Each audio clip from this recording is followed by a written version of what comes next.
ॐ नमः श्रीयतिराजाय विवेकानन्दसूरये सच्चित्सुखस्वरूपाय स्वामिने तापहारिणे।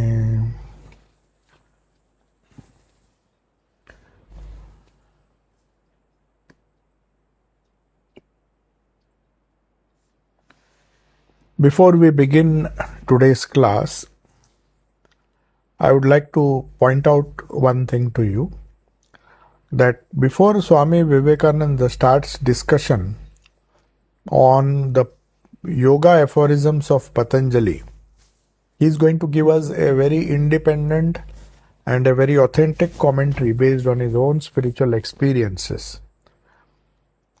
That is, Patanjali's Yoga Sutras, which have been divided into 4 chapters. But before that, he wants to make very clear what is the goal and purpose of practicing this yoga.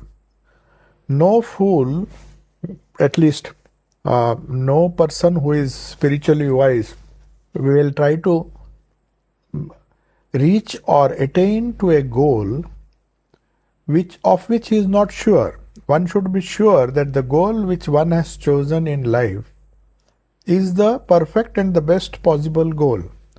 Otherwise, after making all the efforts, if we find that the very attempt which we made and the effort which we took to reach that goal has been wasted.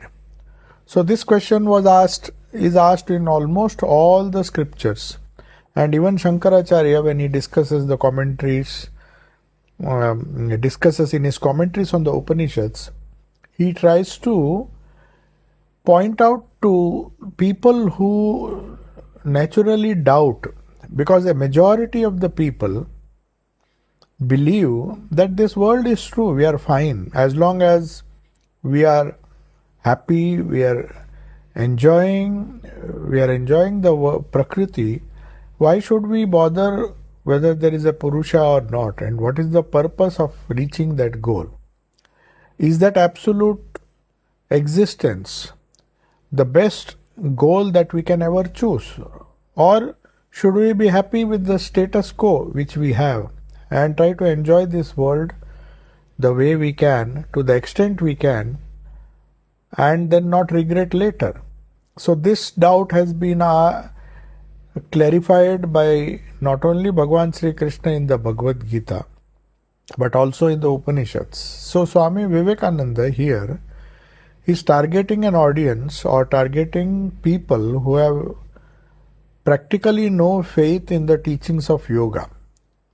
For people who have been brought up in the tradition that the goal of yoga is the highest possible goal for mankind, because they are born into a particular culture, or even other religious prophets, if people have faith in them, which is what religion expects you to do, if you begin with a basic faith, then the path becomes easy. But in this age, the age of reasoning, the age of rationality, where fundamental religious faiths, fundamental religious beliefs, and more so fundamental religious dogmas could not satisfy a rational human being, especially in the West. After the thought revolution began, the scientific revolution, they saw that if we use our reason to analyze the facts of Prakriti, the nature around us, we can see certain harmony, we can see the reason behind every action. So there seems to be a cause and effect theory which is applicable to nature, and once that theory is found out, we can predict with some degree of accuracy what will be the effect of a particular cause. So the scientist knows what happens if we mix these two chemicals, what will be the result.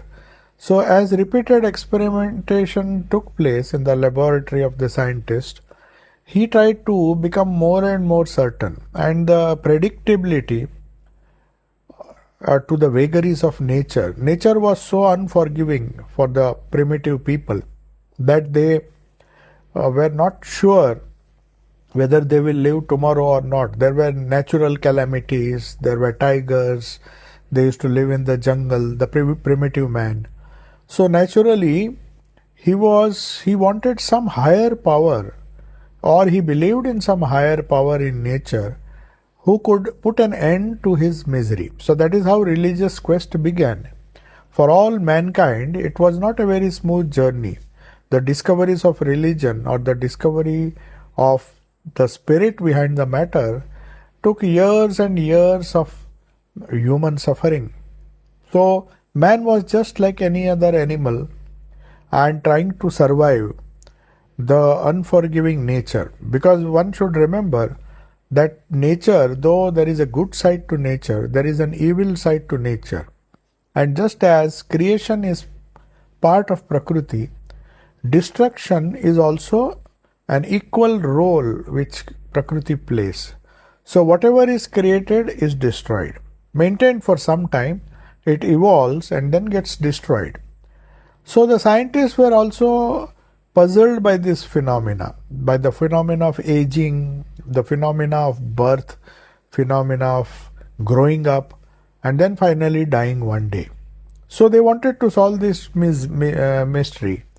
Though they were more concerned in the living person, and they didn't care because they thought just as a compound is destroyed in nature, it goes back to its original source. So they did not bother to think much or even develop a philosophy around it. They were happy, they knew that man is constantly evolving. But Swamiji says, yes, he is evolving, but he is evolving to become what? He has evolved, they gave a temporary solution by saying that from amoeba we have evolved into different beings, creatures, then we evolved into chimpanzee, and then we became a man, and the man is also further evolving. Some of the philosophers said that evolution will end when he becomes perfectly happy, so that utopia, that happiness, he becomes totally healthy, free from all disease, free from all problems.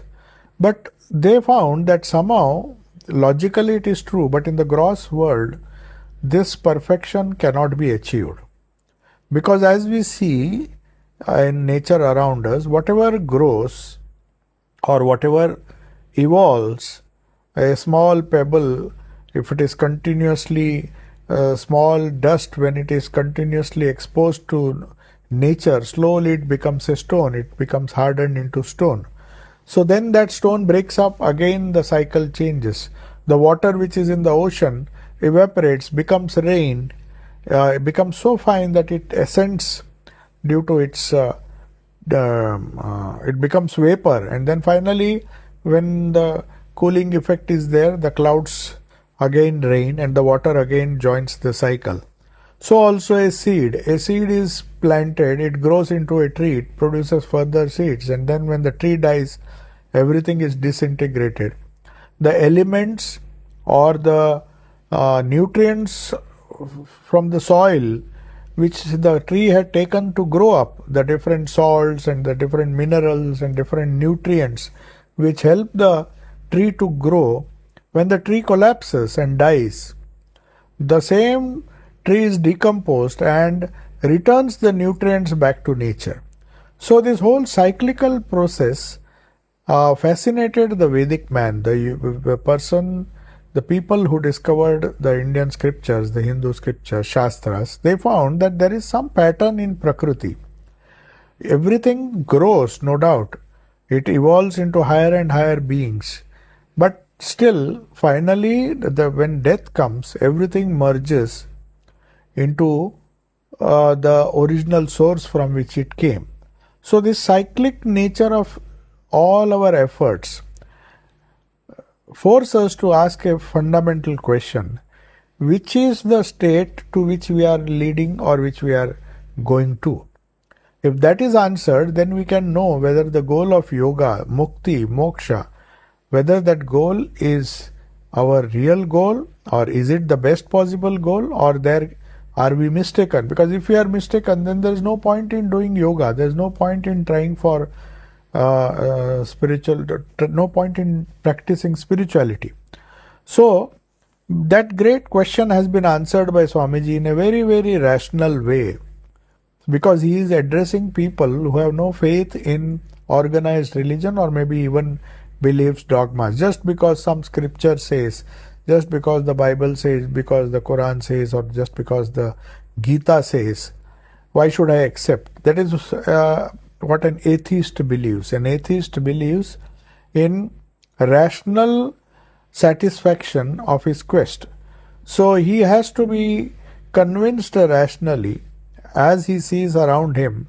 Many of the things he understands, he thinks he understands rationally, and he gives some explanation, and that explanation is enough for him to swear by science.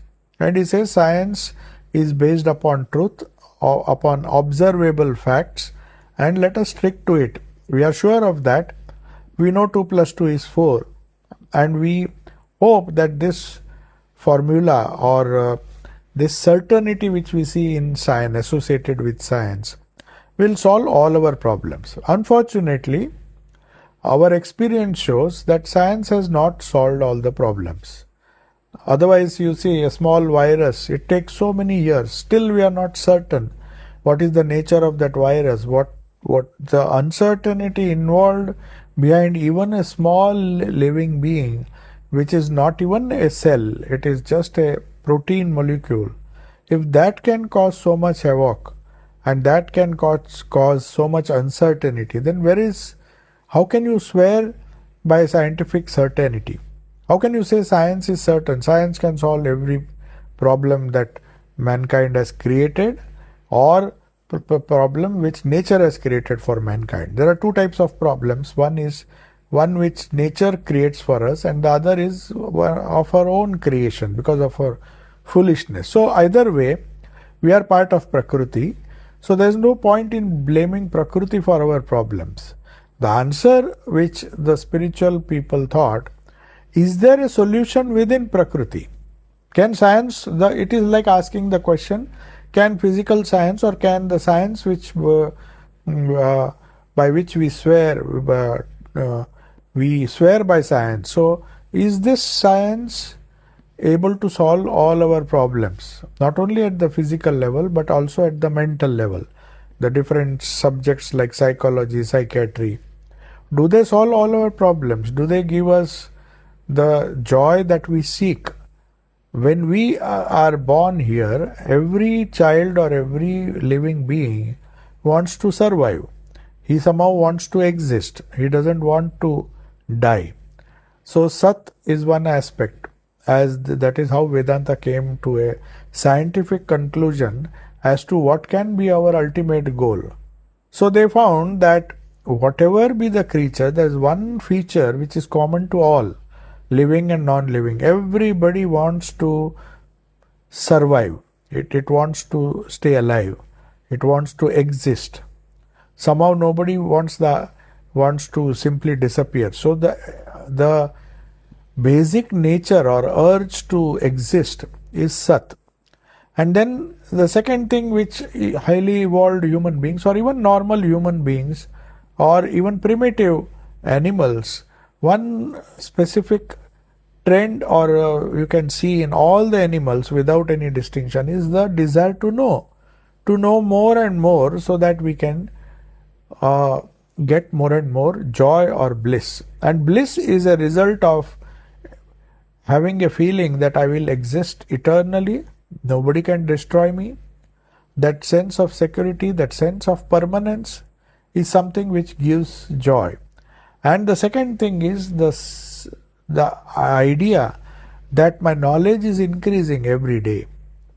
Even an ignorant person is happy if some doubt of his is cleared and he gets a proper perspective into the living, into the working of the world.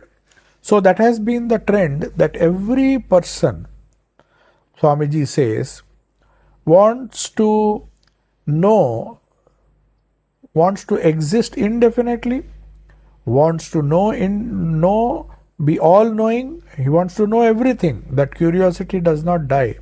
And the third thing is that he always wants that joy to be unending. He doesn't want his joy to be obstructed by anything.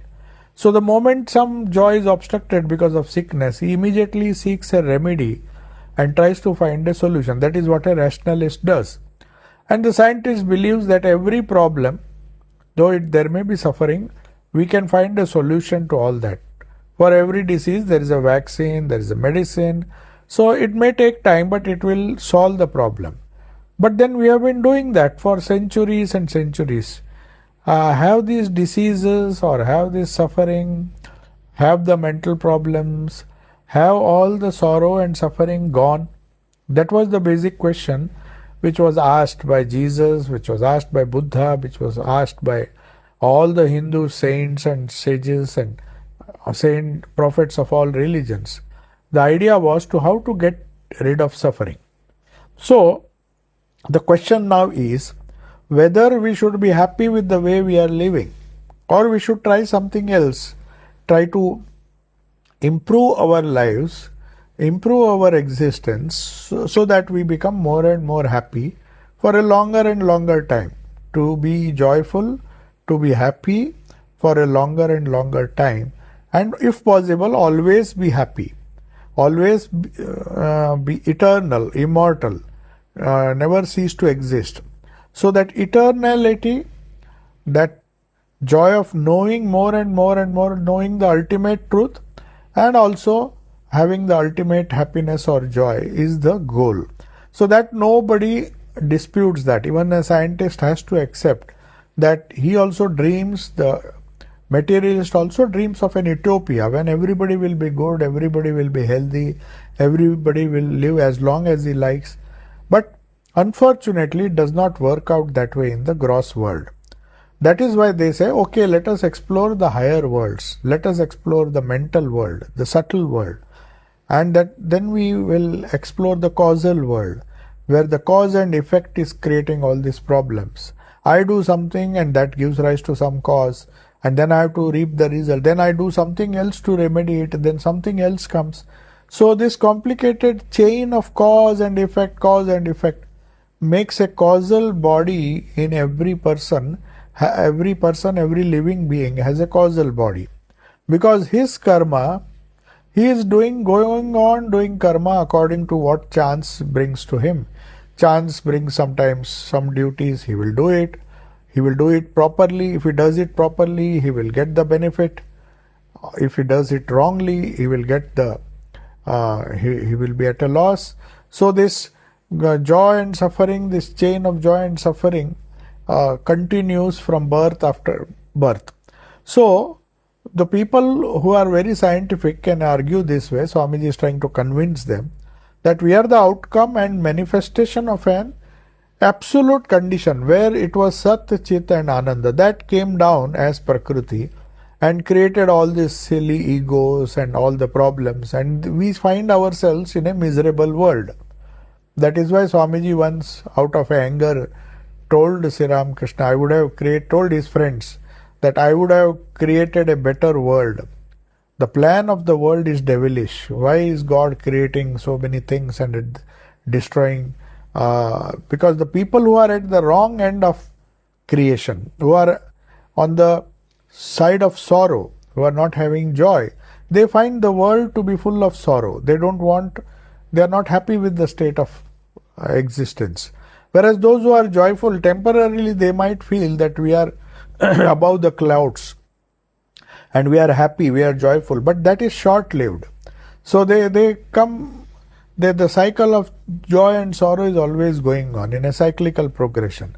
So the idea is, if I was happy, if I was Satchidananda, then why does this degradation come and why do I become bound and then suffer everything and then go back to my original state, get mukti? So this whole circle, to establish that, Swamiji says, now we have the question asked here is this relative condition, the condition with which Prakriti is dealing with us, is it better or the absolute condition is better? Should we strive to go to that absolute condition? So he says all everybody says that the higher condition, we have degenerated from that absolute condition. Even the Bible, everybody, all the Semitic religions also believe that man was intrinsically pure, intrinsically happy, but somehow he fell down from that state. Nobody says that we have come, we have advanced. They say we have come down from a superior state. So that means when Adam and Eve fell down and then created this world which is full of misery, the logical consequence is that the sorrow will end only if we go back to that original state. That original state is pure, happy, and full of joy, bliss, and eternal existence. Whatever be the concept of heaven or whatever permanent goal that each religion fixes for its followers, the idea is same, that we were in an absolute condition which was much more higher, and the differentiated or the prakriti which we find ourselves in is definitely a lower state. So the idea is, one thing everybody agrees, that we have to go back to the pristine pure state. So if this life, this is the only life that can be enjoyed, and therefore we must cling to it, as many of the Charvakas or the Western philosophers believed, that why do you bother about the absolute state? You enjoy the relative state as much as you can. Maybe it is 50% suffering, but why do you look at it? You just enjoy the 50% and then go away. After death, nobody knows what is going to happen.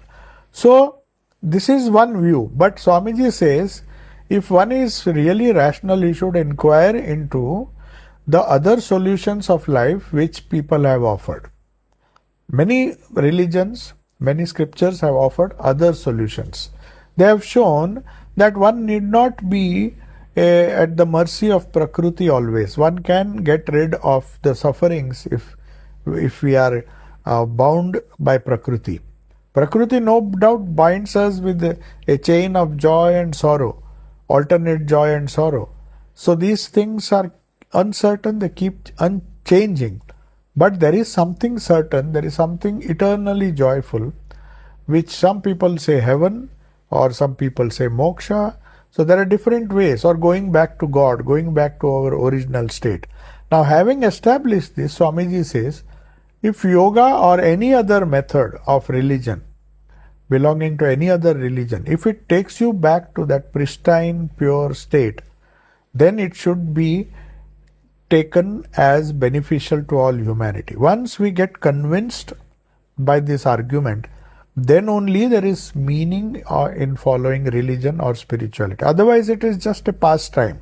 It is just a pastime for most of us when we think that that is why most of the people do not take religion seriously, because they firmly do not believe that the highest state is more joyful than the present state. At least when they are enjoying this present state, they don't seem to believe that there is a need for that higher state from which we have come, from which we have degenerated. Not only come, we have degenerated.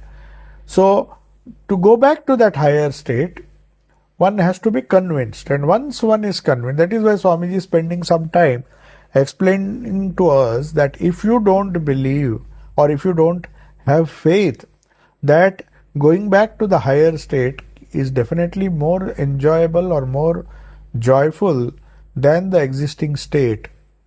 In other words, if you don't aspire for something which you hold to be true, then your life can be miserable. That is why one has to decide whatever we hold to be true.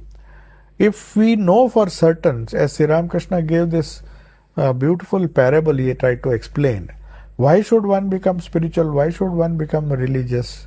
Or why should one say that the God realization or mukti is the only, freedom is the only goal of life?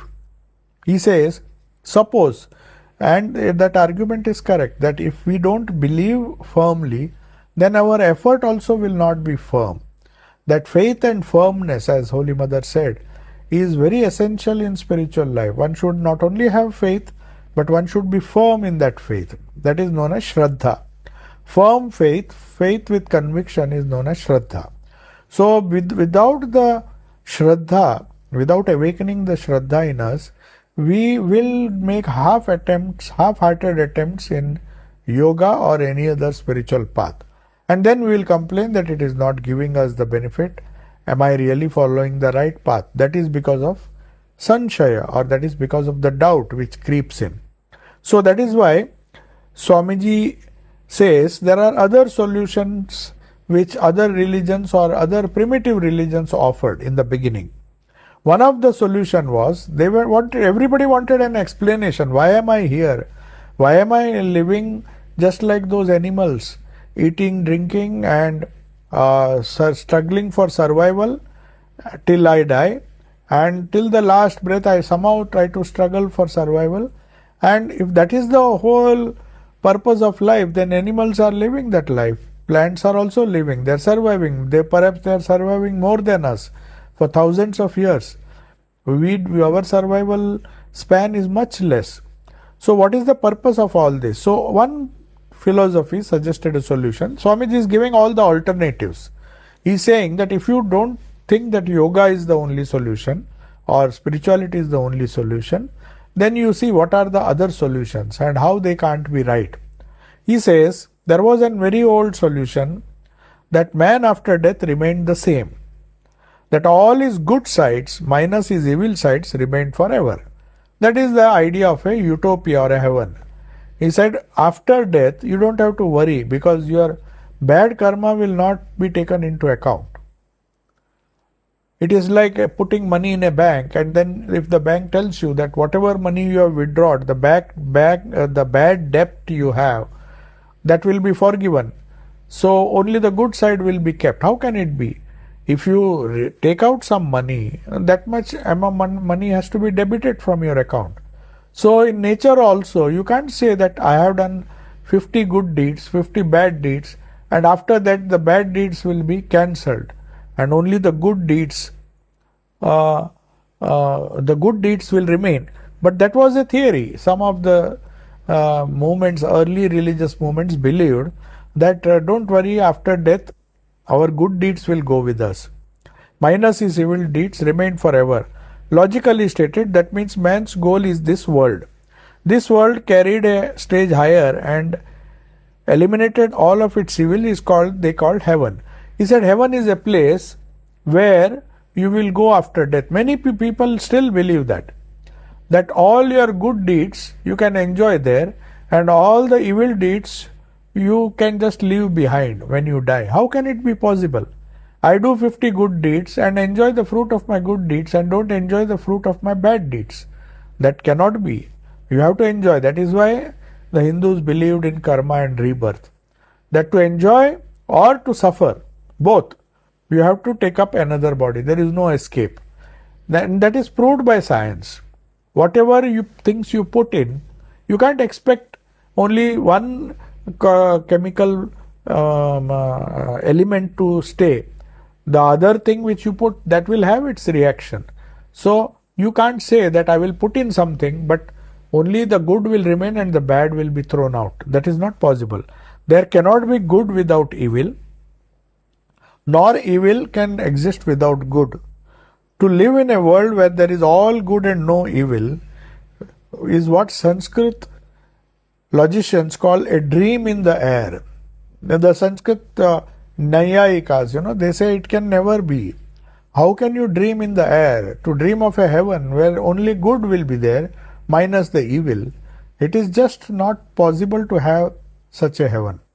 You have to bear the results of the consequences or the results of your actions.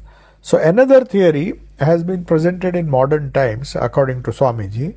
Several schools, that is the school of evolution according to Darwin, that man's destiny is always to go on improving, always struggling towards but never reaching the goal. He said you cannot reach the goal. You will be much better than what you were, but you can't reach the goal. There cannot be anything known as perfection. There is no Satchidananda. This statement, though apparently very nice, is also absurd because most of the people are struggling, and it seems logical that however much I try, I can never be perfect in this life. So that is a pessimistic attitude. The optimistic attitude is that only my good things will remain and I will enjoy heaven eternally, ever after.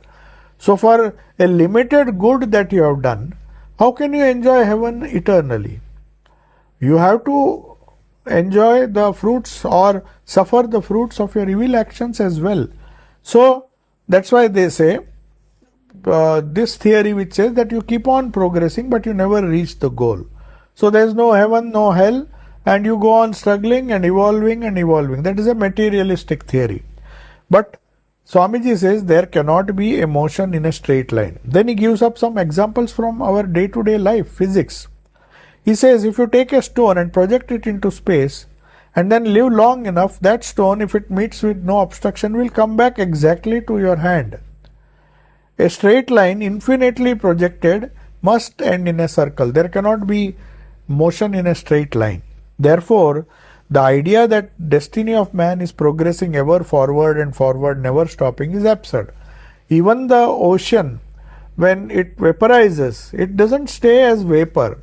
Someday or the other, the vapor which is in the form of clouds, it falls down and again becomes water. So the whole world, that is the wonderful theory of cycles. Kalpa, they call it kalpa, cycles. Different kalpa. There is a creation, then there is it is maintained for some time, it is evolving slowly, and then finally when it comes to the peak, again it will go down and dissolve. So this cyclical theory is applicable even in physics like electricity. The modern theory is that power that leaves the dynamo and completes the circuit cannot be broken anywhere, then the current won't flow. It is the dynamo which is producing the current, it will pass through the wire and the circuit has to be complete to come back. So whole thing, everything moves in cycles. Therefore Swamiji says the logic that why we should not hate anybody, why we should not be jealous of anybody. He says whatever you give out will come back to you. So if you want hate to be hated by others, then you are free to hate. So with hate and love, they must come back to the source. If you give love, you get back love. If you give peace, you get back peace. So it's an unforgiving law, just like the laws of motion, the laws of physics, the laws of electricity. Swamiji says this is the most scientific religion or scientific explanation of religion or spirituality. That whatever you do, it must come back to you. They must come back to the source. Therefore, do not hate anybody, because that hatred which comes out from you must in the long run come back to you. If you love, that love will come back to you, completing the circle. As it is certain as can be that every bit of hatred that goes out of the heart of man comes back to him in full force and nothing can stop it. Similarly, every impulse of love comes back to him. So he says, practical goodness and other things, that theory of eternal progression, that man is going on improving, but that is not tenable. Swamiji says you can't dream like that. That a day will come when all the people will become good. All the people, because all are progressing. Though they may be evil, they will slowly become good. And one day there will be all good. Swamiji says it is not possible. So, because destruction is the goal of the gross. You see, this is a very important thing he says. Why we should go to yoga? Why should we be interested in subtle things and spiritual things? It is because the laws of motion, the laws of cause and effect in the gross world are unalterable. The Newton's laws of motion, that each action will have an equal and opposite reaction. If you have hatred, you will get back hatred. So in the gross or even in the subtle body, whatever you do, whatever is going, will come back to you in a circle. So one has to be very rational and see It's like a boomerang. You throw that boomerang, it comes back to you. So you have to be, it is going out to a distance and coming back to the center from where it started. See how Swamiji says the nebula, the sun, the moon, the stars are produced. Then they dissolve and go back to the nebulae. That is how the black hole theory was confirmed. That the expanding universe will go on expanding, reach the peak, and then the very gravity will again make it collapse. It will go back to the black hole state, and then again the universe will arise. So the same thing is done everywhere. So we have to remember, the Swamiji says the plant takes the material from the earth, nutrients, dissolves and gives it back. Every form that is taken in this world is taken out of surrounding atoms, and then finally it goes back to those atoms. So the law cannot be different in different planes. Law is uniform. Nothing is more certain than that. If this is the law of the nature, it also applies to thought. Now we were discussing only the laws of physical nature, that whatever actions we do. But what about thoughts? Do our thoughts also behave in the same way? Do they have this action and reaction? Swamiji says thoughts are nothing but finer matter.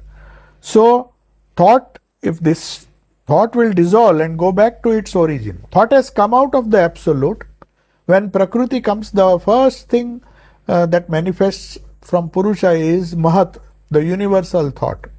So the universal thought gives rise to small thoughts. Just as the universal atoms and the molecules give rise to so many elements, the whole creation is created in a subtle plane and also in the gross plane. In the gross plane we can see, in the subtle plane we don't see. But we can see the influence of one thought upon another. That's why when you want to prevent yourself from getting cold, you go to some hot place, you go to some fire so that the heat is transferred.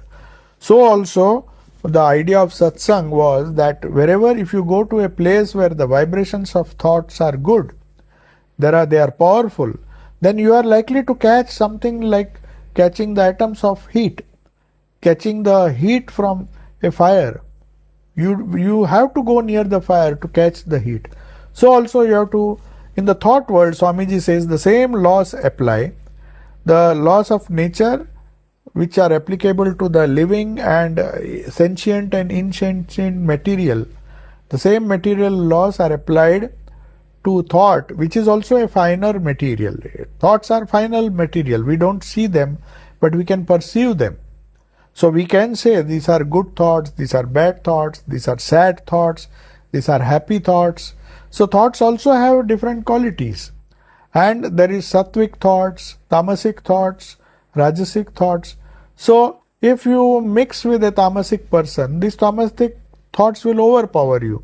Just as if you go near a cold place, you will catch the cold. If you are exposed to breeze, if you are exposed to a cold climate, the body also takes up that cold and it has to struggle to keep the body heat. So a lot of energy is required. So also if you go to a warm place, you get the warmth from that place. So also Swamiji says, whether we want or not, the thoughts which have come from Sat Chit Ananda Brahman, where there is no thought, it is beyond thought, beyond mind, it's beyond the subtle, it's beyond even the causal. There is no cause and effect. That reality, that absolute is called as Brahman. So every day you see, when we get up, we slowly come from deep sleep state, which is a very, very high state, in the sense there is no manifestation, at least for some time. Then you come down to the causal level, you just have dreams and all those things. For most of the sleeping hours, you will find that though you may be closed or maybe shut out from the gross things, still your heart beats, still the digestion takes place. Many gross things are going on, even in sleep, not in deep sleep, in dream. So those functions are going on. Only thing you are not aware of it, most of it. But in dream you feel this, you see the subtle and then you come back to the gross, then you whole day you spend in the gross, then the subtle is still there behind that, and also the causal is going on upgrading. All your good actions are getting stored in the causal body, and all your bad actions are also getting stored. So they will be coming back to you today or tomorrow. We may think that they are stored and only the good things will come back to me. No, the bad things also have to come back someday or the other. So that is why we perform spiritual practices to negate the influence of the causal body. So that by repetition of japa, by repetition of prayer, we expedite that process. The process which would have taken years and years of hard work to negate our evil actions. We can do it faster by certain techniques, just as we use certain instruments. When we have some sharp cutter or a sharp water jet which can do clean very fast, but if we just pour water, the cleaning will not be so good. So also this mantra, this repetition, prayers, they are concentrated thoughts. These concentrated thoughts, when it falls upon our samskaras, the causal body, they have the tendency to clean it. They have the force to clean it. So that intensified thought is spirituality. And that is why Swamiji says, because this thought will dissolve and go back to the origin, you have to use this concentrated thought to ensure that the effects of the bad karma or the bad thoughts are negated by your own effort. So whether we will or not, we shall have to return to our origin, which is called God or Absolute. So the whole process, even if you don't want to, your every jiva or every living being is aspiring to go back to the original state. It is like going back home. When we are at home, we are very happy. Then we go out in search of something, some job, some professional work, and then we get disturbed. And at the same time, we are yearning that once this work is over, we will go back and relax at home. So the whole cycle has to be completed. So also in our spiritual life, we were in a very nice position. We were born because of our karma. We accumulate more and more karma, good and bad both. And with some intensified good karma, like spiritual sadhana, we hasten the process of removing the ill effects of bad karma. That is the reason why Holy Mother said, what is the use? Why should we do japa then? Can we not do good actions? Go on serving people? Yes, that is also good. That will remove your karma. But it will remove slowly. Why we do this is, this prayer and this, because it is charged with a lot of power behind it. The prayers, the intensified prayers, they are not just simple prayers. They are intensified prayers, which is a result of intense sadhana by all the predecessors, the people who have done that sadhana. So these things are like power packs which has so much of power inherent in them that we can use them as tools to destroy our evil karma. So that evil karma, the shortcut or the best way is to destroy through that. That is why Holy Mother says, if a sword wound was destined, you can escape with just a pinprick. A pinprick has to be felt because that is the karma, it has to somehow, but you can reduce the intensity of that karma by doing japa. That is why these spiritual methods were discovered. Just as we discovered better and better ways of cleaning. We used to clean with water and maybe traditional cloth and all. Then we found that there are certain nice equipment where the force of water, if it is increased, it cleans in a much better way. So that is how this karma can be, the effect of karma can be destroyed sooner by certain practices which are known as yoga. And the goal of yoga is to go back to that pristine, pure state. We all came back from God. That is what every religion, every yoga believes. And we are all bound to go back to God. So till we get mukti, the struggle will not stop. We have to struggle. The only thing is, if we are wise enough, if we have the grace of the scriptures, the grace of God and the grace of the Guru, then we will try to follow that method and reach faster, that's all. Otherwise, by trial and error, anyway, we are going to reach. Maybe it will take a longer time. Swamiji says that circle has to be completed in 1 year, in 10 years, or in 100 years, or 1,000 years, or maybe several lives. But it has to end back. We have to go back to that state. And when we understand this logic, Swamiji says we can start our Patanjali's Yoga Sutras. Call it by any name. Call it by the name of God, Absolute, Satchidananda, nature. Even nature, the higher nature. Nature from which this lower nature has come, the Para Prakriti, the Parama Prakriti, which we speak of. It is very close to Param Purusha. There is not much difference. It is a potential form of Prakriti. But when Prakriti comes, we are so overwhelmed by creation that we don't think there is anything higher than that. We never try to think from where it has come. When a big bomb comes and hits an object, we are fascinated by the destruction it caused. But have you ever thought from where did that bomb come? Who manufactured it? How much power was packed in a small round ball which has exploded now and caused so much of destruction? We could not see that energy when that ball of cannonball was there, when it was loaded and when it was exploded.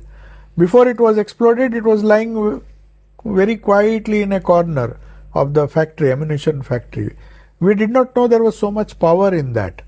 Behind every atom, there is so much power inherent in that. So Prakriti remains in its potential form when it is Parama Prakriti. And only when it releases energy, when the Prakriti becomes gross, we are surprised by the wonderful things it does, and we think it is so great, nature is so great. But if this nature is so great, if all these actions and reactions we see in the world, if they are great, then what should be the greatness of the source? So that is why the goal is always Parama Prakriti or Purusha. So that's why Swamiji says, the Upanishads say, from the best definition of God, he says, according to Upanishad, from whom all this universe comes out. Now that is accepted by most of the religions. They say God is the creator. But they don't believe in destruction. They explain partially. That is the problem with scientists. Scientists say, how can you say God is the creator when you see that it is getting destroyed? So he says that God is the creator, then to complete it, to go back to the original state, then that is a complete definition of God. So he says, from whom all this universe comes out. That's fine. That is what even other religions believe, that creation has come out of God. From whom all this universe, Prakriti, has come out, in whom all that is born lives. So the Prakriti is still living in the absolute existence or God. It's not living somewhere outside. It is living there only. And to whom all return. So it returns back to the original source. So if we accept this creation, preservation and destruction, then we have the trinity of existence. You can't take the gross world and say it just created and it will go on and on. It will be created. It will be preserved for several hundred years, maybe few million years. But somehow that cycle has to end and it has to go back to the unmanifested state, to whom all returns. So this is the Upanishadic truth. The Upanishadic rishis felt that in the individual, when this process becomes very fast, they want to go back to the original source. They don't want to delay this process and get stuck in this intermediate process. Because though there is a lot of good, there is a lot of sorrow also. So these dualities, if a person really gets fed up, then vairagya comes, renunciation comes, and then he decides to go back to the original state. Now going back to the, I'll just have a little water.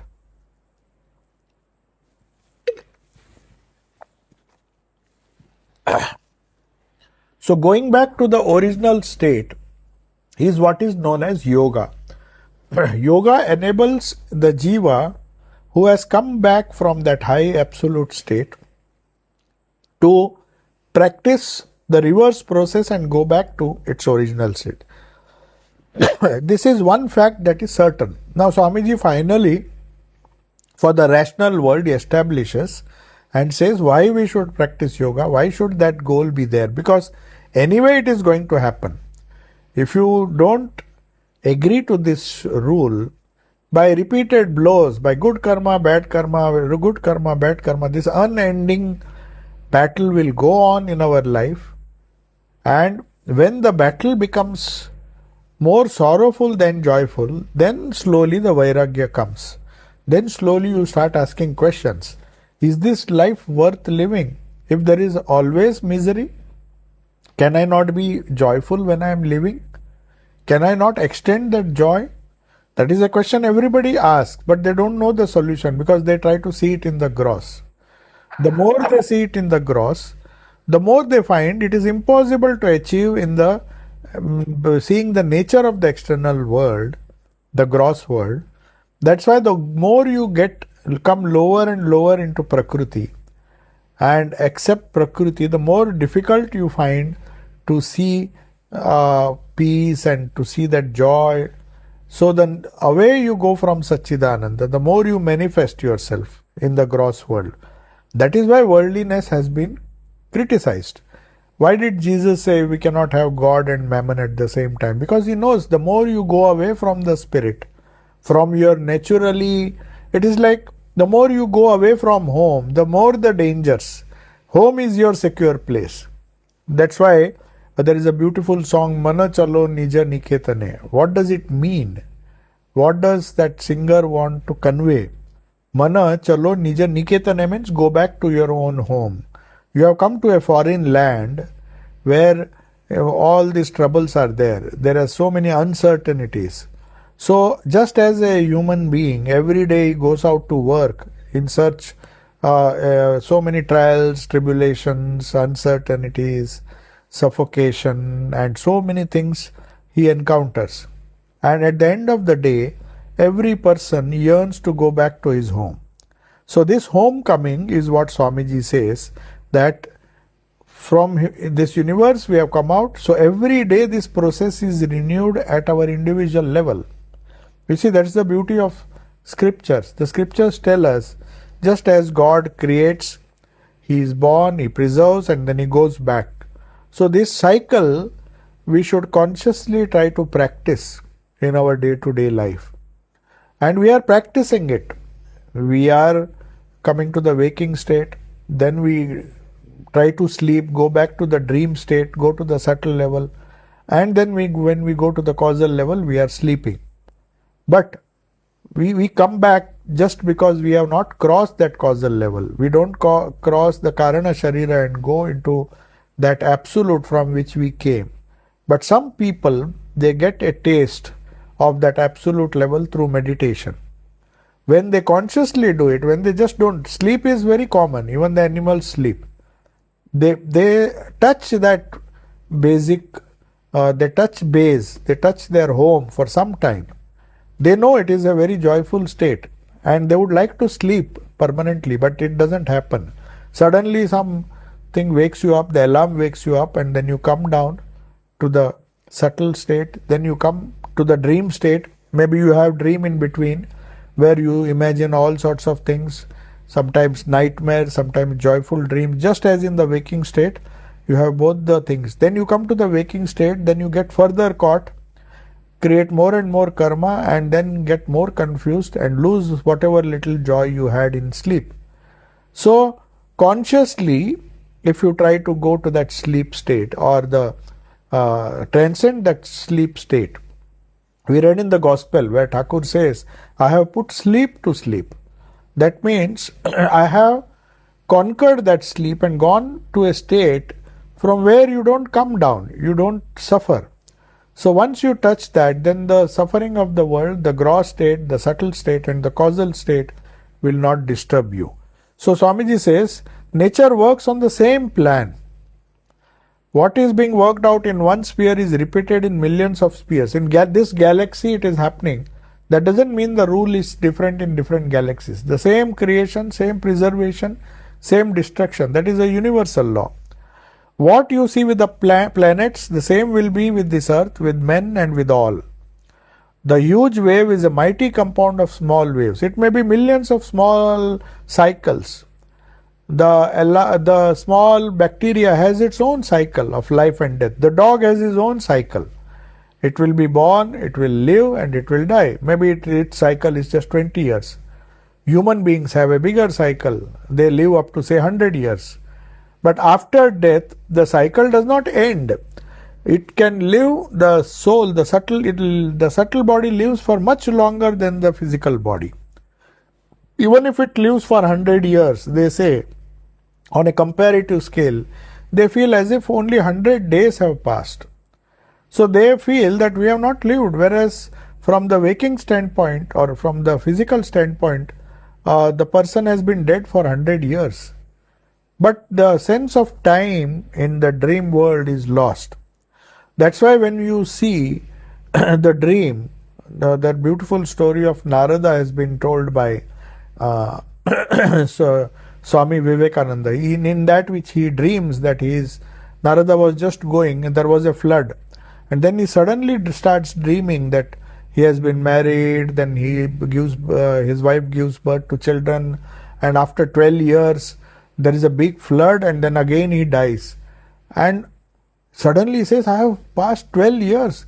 But then he finds it just took 12 seconds for the dream. In an instant he dreamt the whole drama. So the time gets condensed when you go to the subtle level and when you go to the causal level. When one leaves the gross body, the time doesn't have any significance. You may live for hundreds of years of the present relative to your present life, and still you may feel that you have just 100 days you have passed there. So that is why these small waves, they are running in a cycle. There are big waves and there are bigger waves which can. So the whole life of the whole world is a compound of millions of small lives. Each small life is impacting the other. Though we may not see it, but in a subtle way, all are connected. So you can't be living apart from everybody. You are somehow directly or indirectly connected to everybody else. Now, how you get connected, with whom you get connected, that can decide your future. When you say you have satsang, when you say that you are trying to connect with God, you are connecting with that infinite source of power, joy and bliss. You are connecting with Satchidananda, say 10 hours in a day. You are trying to remember it, renew that connection. If you renew that connection, you will be happy. If you renew your connection with your trivial things, with the petty egos, and go on quarreling with little people, then as Swamiji said, to an elephant, the barking of a dog is just an amusement. But to a dog, it is a serious thing. You can see the dogs quarrel when they cross each other's territory. But suppose in that same marketplace, a very big elephant is walking, it will not be bothered about the quarrels of these two dogs who are quarreling so much and shouting and barking at each other. But from the point of view of elephant, it is nothing. So the higher you go, Swamiji says, the smaller waves are consumed in that. And the highest wave is God. So we try to Ishvara or the manifested form of God, the personal God. So we manifest, the God manifests itself as a supreme being, and yoga allows you to connect yourself. Yoga means to join. Yoga, the word yoga, Swamiji says, is connection. Yuj means to join, to yoke. To yoke the bullock to the bullock cart. When you yoke the bullock to the bullock cart, it becomes a bullock cart. Then the bullock can pull it. But if it is separate, you can't. So also, you hitch your wagon, you just connect your wagon, the wagon of your body, to the Supreme. And then it drags on beautifully. And that is what yoga aims to do. That now we are running helter-skelter because we are connecting ourselves, our little selves, to other little selves who are equally confused. And then they were just at the mercy of this Prakriti. But if you decide that I will hitch my wagon, or I will connect my wagon through yoga, wagon means this body, through yoga to the highest, then you will have safety, security, peace, joy, and all the things which are associated with that Ishvara. So the death of the whole world is the compound of the deaths of these millions of little beings. So these little beings, they come together. If they choose to remain little, they will suffer. There will be life, death.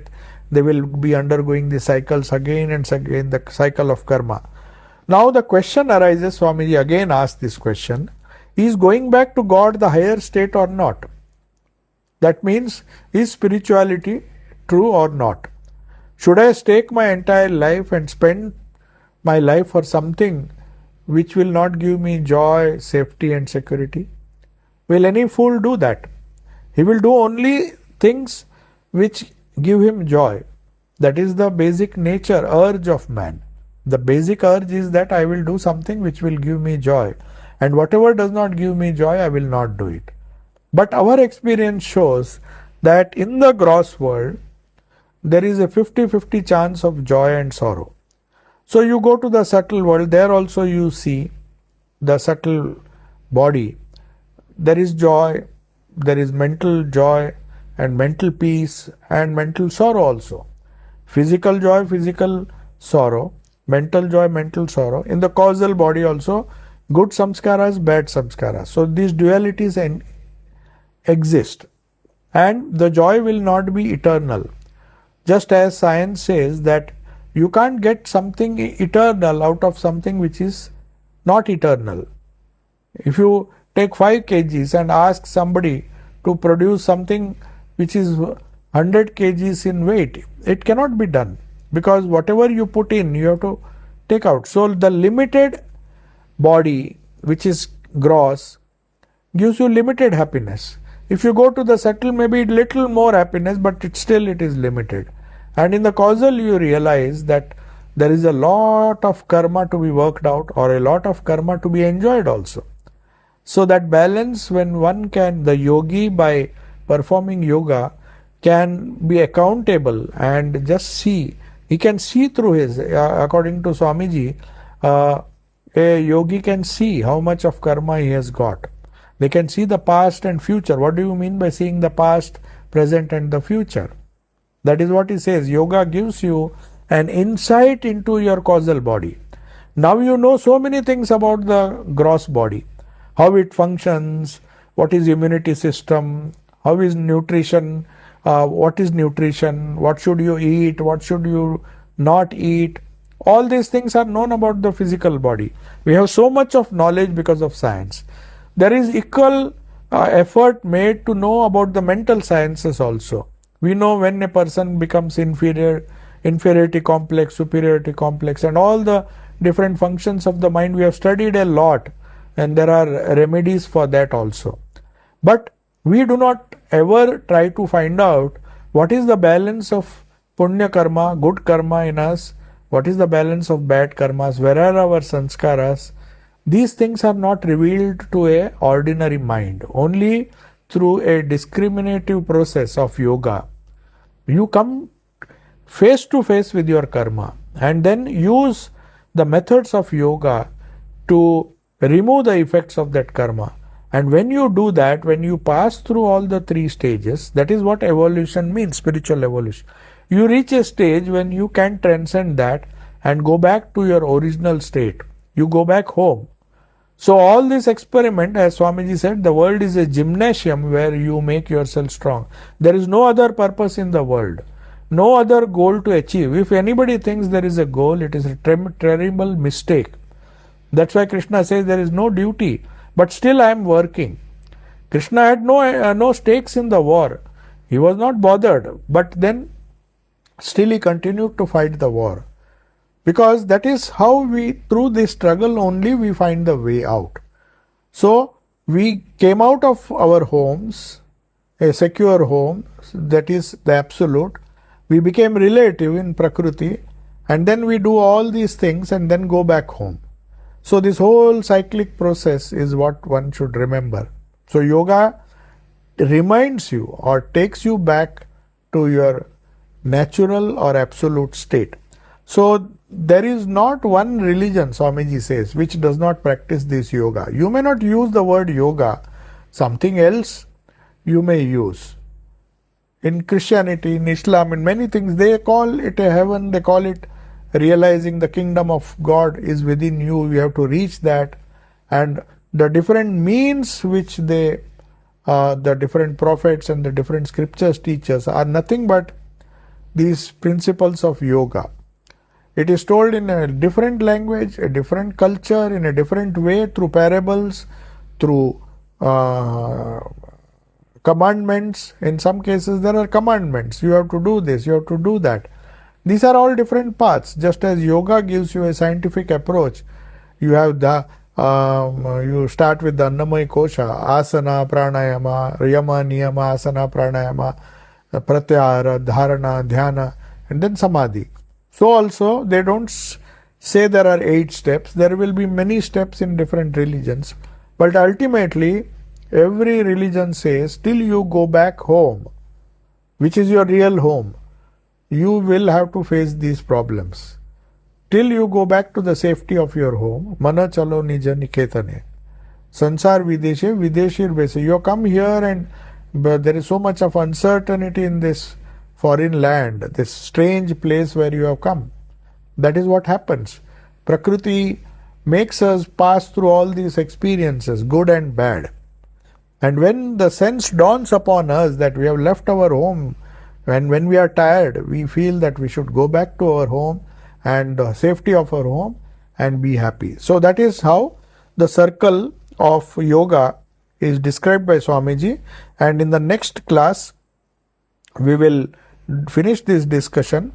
And Swamiji continues by giving a few more examples, because he knows a doubtful mind, a scientific mind, will not accept this idea of why yoga should be practiced. What is yoga? What is going back to the original state? Whether it is true or not.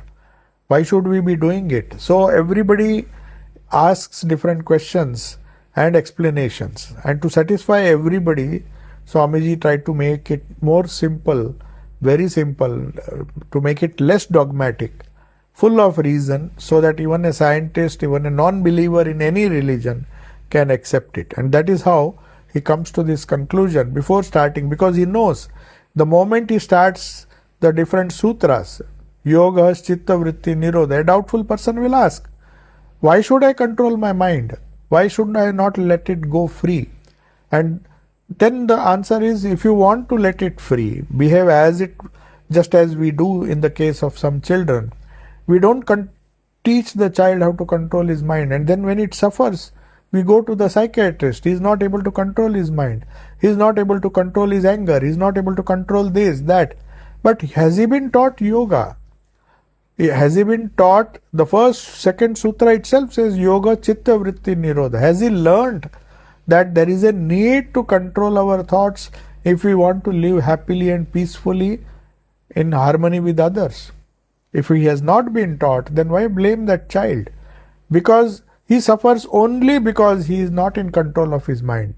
The external world controls him. He jumps here, he goes there, runs here, runs there with the hope of getting peace. He goes to this person, this society, that society. And finally he finds that running around, he has just been wasting his time.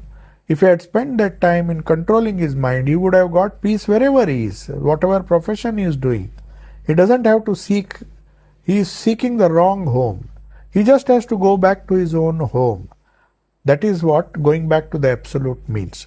So in the next class, I have already exceeded my time. We can now, you can ask some questions.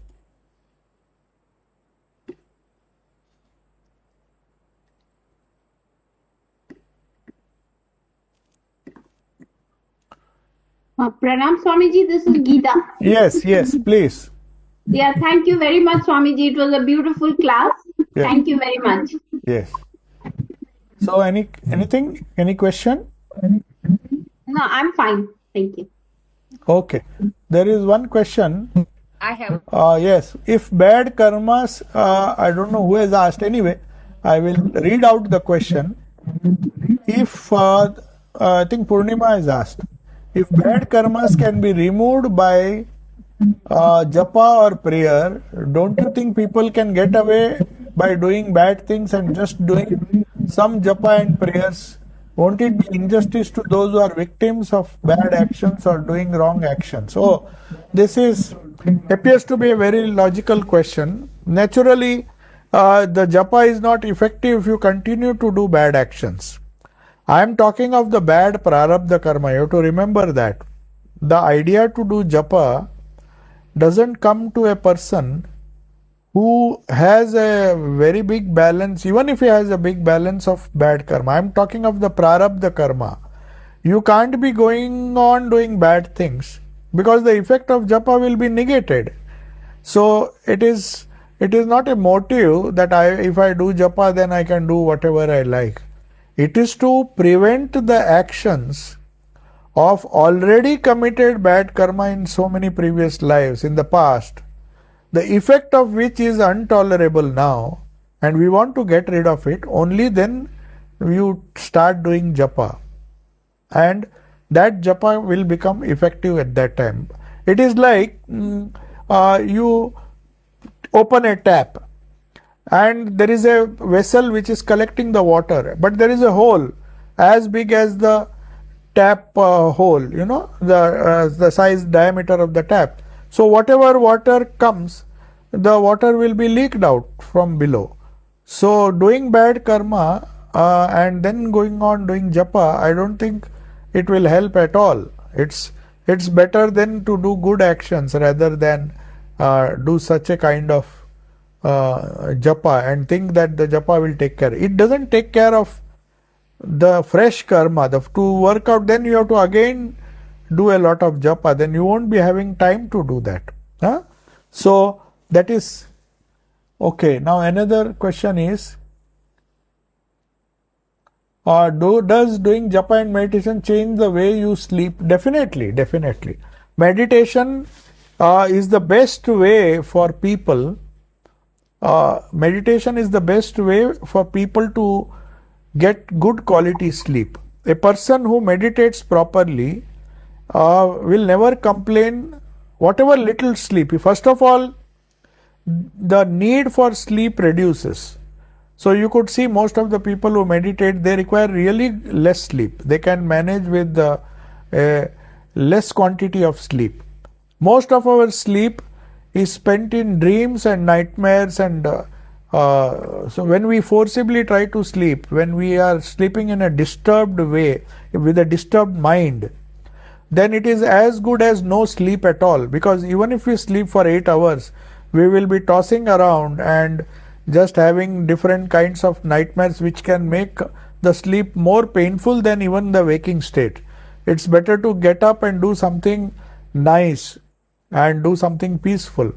So just by going to bed we don't sleep. So the question which is asked now, that if we meditate, will the quality of sleep increase? Definitely it will increase. Yes, Swamiji, I have a question. Yes. This is Geeta once again. Yes. So, I'm not sure if you mentioned it or I understood it differently, that between like a Karam Yogi and a Japa, which is more important to wipe off the past bad karma? A good karma or Japa? It should be done alternately. See, every time you can't do good karma, if you can do it, fine. But when you can't do it, when you are physically not in a position to do good karma, after a certain age, you lose the enthusiasm, or you don't have the energy and the means to do lot of good karma, though you might have done it at a younger age. So at that time, I think the japa will help. Both are helpful. The good karma is definitely one way to remove your bad karma.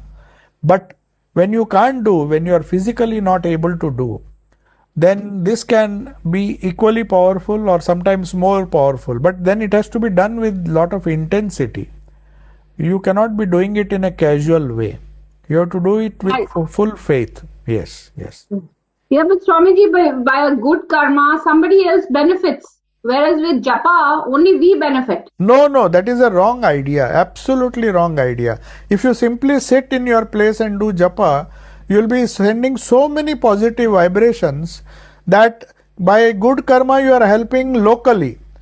By doing japa you are helping globally. It has a it can reach somebody on the other side of the earth. It cannot be compared at all. If you do japa, the more subtle good you do, at a subtle level it travels very far. The subtle electricity goes so far, it can cross continents when the mobile signals. But if you shout sitting in your house, how many people can hear? Maybe the people in the next building can hear. So the difference between physically doing good work and mentally doing japa is like the signals. The finer the signals, the farther it will go. So you don't know the japa that you do here, it may not benefit somebody nearby, but it can also benefit, it can not only benefit people nearby in the surrounding area, it will benefit a lot of people. That is why you exhaust more karma by prayers. Otherwise, why will people pray and why will people perform devotional practice? They can go on doing good karma. So, doing good karma is good when you are not able to do it. See, we have to do some karma. So, first of all, we have to remember that when we are forced to be active, then it is better to do good karma and to be active in a positive way. But after a certain while you feel tired and you exhaust yourself, then what will you do? Then you can do mental karma. So there is this japa, there are prayers, there are so many other ways also, not necessarily japa. Okay? Right. So Swamiji, japa is relatively easier also because Easy if it is done properly. If it is done with a selfish purpose, then perhaps not. If you do it just for the sake of doing, like any other good work. Suppose you are doing good work for somebody, and after doing that person does not express their gratitude, then you get angry on that person. You see, doing good work is also not so easy. There are some people who help and then expect that if you expect anything back, then it is not good karma. Then what is it is like a business. I do something to you, and if you don't reciprocate, I get angry on you. Then all your good karma is wasted. So also with japa. So you have to do it and offer it to Thakur, or offer it to your Ishta, and say that I have done this, and that results in removing the ill effects or the bad effects of your old karma, the karma which you have already done. So that doesn't mean you have to continue to do bad karma again and say that anyway I am doing japa, so let me do whatever I like. No, that is not correct. Yeah. Thank you, Swamiji. Thank you. Is study a good karmic activity? Definitely, if it is a study which takes you on the path of spirituality or discrimination, study can be done in two ways. One is to understand the concepts, another is to have holy company. Suppose you are reading the gospel or the Bible and you imagine that Jesus Christ is nearby or Sri Ramakrishna is nearby, and you are listening to him, then you get the benefit of satsang, though you may not be physically present near God. So you feel the presence of God by reading. So that is one kind of reading. The other kind of reading is to allow you to decide what is good, what is bad. It improves the power of viveka or discrimination. So then you understand what is right, what is wrong, because there are a lot of confusing things. So sometimes you have to read some material by experienced people, by prophets, which tell you what you should do and what you should not do. So if you want to know that, then also study is influential. So in both cases it is a good karmic activity, but if it is done with the idea of reading, if reading is done with the idea of holy company, then it is more powerful. Then it removes the karma, the bad karma. Now, Thank you, Maharaj. yeah, does the causal state correspond to sleep?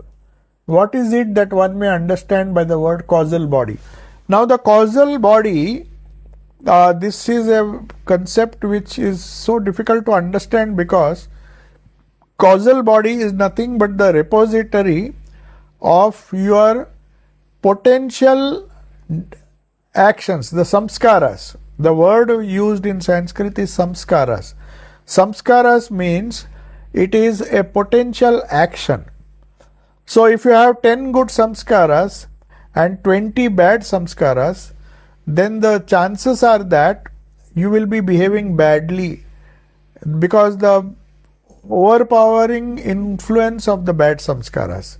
So the causal body is the place in your own personality which gives you the different tendencies.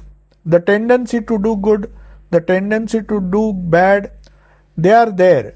So people are surprised that how can a person suddenly do bad things or suddenly do good things. They don't know that the impetus to do all these things comes from the subtle body. So the subtle body, the causal body, sorry, not the subtle body. Subtle body is the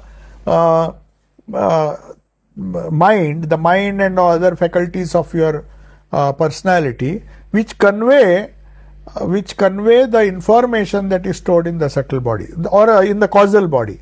So the question is, causal body correspond to sleep. Why I said sleep is because that is the state where your causal body is fully active. You see, in sleep you don't have dream, so your subtle body is at rest. Your physical body is almost at rest, though the heart beats and all the things are going on. So the body is not fully resting, but at least it is not moving in deep sleep. It is not aware of the physical body, neither it is aware of dreams. So what is left is the causal body, the causal state of mind, the samskaras, which are still there. That is why when you get up from deep sleep, if you are a bad person before sleep, then you will get up the bad person only, because the samskaras have not changed. The difference between sleep and meditation or sleep and samadhi is that after meditation or after samadhi, the seeds, the causal body is totally purified. Only then you get samadhi. It is totally destroyed. And that samskaras, when it is destroyed, then you come back from that samadhi or come back from that state, high state of mind. Unlike in sleep, your personality is transformed. So that is why the difference between, otherwise every day when we go to sleep, we could have said that it is a kind of samadhi. No, it is just out of ignorance. Ignorance is still there. Your causal body is very active there. The karma which is just waiting till the person gets up. When he gets up, he will behave in the same way as he behaved before. You got my point? That is the subtle difference. Yes. Yes, Maharaj, understood. Thank you very much. Yeah. Maharaj, I have a question. Can I ask, please? Yes, yes. Yes, please. Somewhere in, did I understand right that somewhere in your talk you mentioned that Swami Vivekananda said, if I throw a thing and there is no obstruction, it will come back to my hand. Yes. Because everything has to go in a circle. Yes. Is that correct? Yes, yes. That is Swamiji's own words. He says, if I throw a stone, no doubt you may throw it very high. And if you wait long enough, it will come back to you. By gravity. Gravity is just one example. I understood in a linear fashion, as in I'm throwing it. No, circular fashion doesn't mean it has to go in a circle. See, cyclical doesn't mean that it has to go in a circle. Like boomerang, or maybe if you throw something, it can follow any motion, but the thing is, the point from which it left, it has to come back to it. That is the idea. That is what is cyclical. So you come out of the absolute state, that is God, then you become relative, then Prakriti again gives you all the good and bad experiences, and when the bad experiences exceed the good experiences, then you feel, no, I'll better go home. You see, when you are leaving the home, I'm just giving you a very crude example. When you leave your home, where you were feeling very comfortable, and you set out for an adventure, as long as the adventure is going on fine, you don't care. You are very happy. But when some obstacles come, then you wish that you were better off at home, isn't it? So that is what happens, that in evolution, when the destruction starts, we wish that there is only creation, and we enjoy and enjoy and enjoy. But the cycle is such that it forces you to go back and feel tired of all this play. So at the end of the yoga, Patanjali's yoga, it says the Prakriti is like a mother. It will first take you on an errand, it will take you on a trip through all the wonderful sights, and then suddenly take you to many situations where you feel, no, let me go home. So the child is again brought back to its own home. That is the idea. So that is the role and purpose of these things. That is what circle means. It's not just in a straight line. Okay? Yeah. No, I grasped that, Maharaj. I was just trying to physically think. If I chuck a stone, yeah, not up in the air, but straight off, it will never come back to me, really. No, yeah. that has not to be taken literally. Yeah, it's not like throwing a stone means you should not take it literally. The idea is that the idea is whatever you give, it comes back to you. If you give hate, hate will come back. So normally we don't see it because we get away with our hates, the hatred with which we. But there is a time after which the whole thing comes back in a different way. The cause and effect is not so clear to us, most of us, and sometimes we feel that we are giving love to so many people and we are not getting anything back. That is also found. Just as we keep on hating somebody and we feel that we are getting away with that hatred and nothing is happening to us. But then the accumulated thing, it cannot escape. That has to come back. That is what Swamiji is warning us. That whatever goes has to come back. It's the most very scientific and logical theory.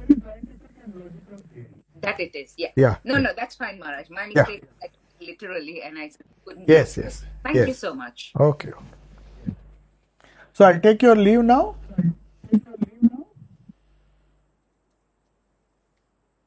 Thank you, Swami. Yeah. Pranam Maharaj. Namaste. Oh. Namaste. Maharaj. Namaste, Swamiji. Yeah.